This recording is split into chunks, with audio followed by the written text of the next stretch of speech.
Understanding securities is one of the first steps to learning how the financial system works. A security is a financial asset that can be sold or traded in a financial market. The term securities refer to any investments that can be traded and used to raise capital.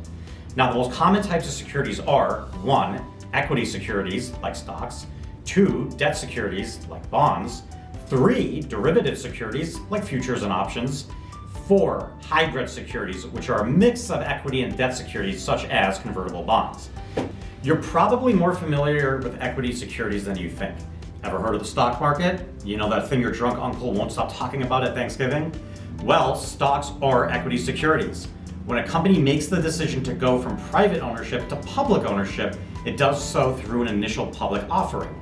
This gives public investors the chance to own equity in the corporation. Now, through stocks, the everyday investor can gain ownership in their favorite companies like, say, Nike and Amazon. They can make a pile of money, or I guess lose a pile of money. Investing in securities comes with risk. That's why the market is regulated and monitored by the Securities Exchange Commission, or the SEC.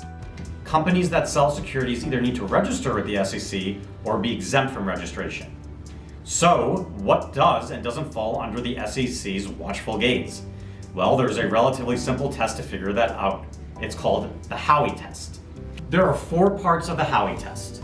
A party invests money in a common enterprise with the expectation of profiting based on the efforts of a third party. With the rise of cryptocurrency, tokens are being put to the test. Not all tokens are securities, but many are. Bitcoin and Ethereum, you may have heard, failed the Howey Test harder than I failed algebra. Good thing I'm not an accountant.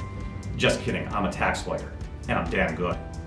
Anyways, even though the 2 OG cryptocurrencies failed the Howey Test, other cryptocurrencies and blockchain offerings passed with flying colors, according to the SEC.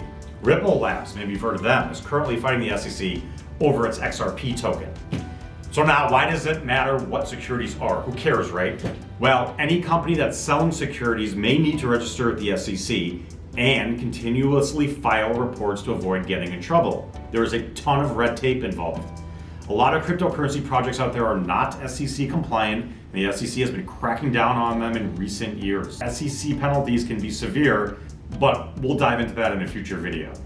So if you want to learn more about SEC related topics, make sure to subscribe to our channel and visit our website, gordonlawltd.com. Don't forget to like this video and leave a comment, please. Until next time, I'm Michael Brandwein saying, keep watching the stars.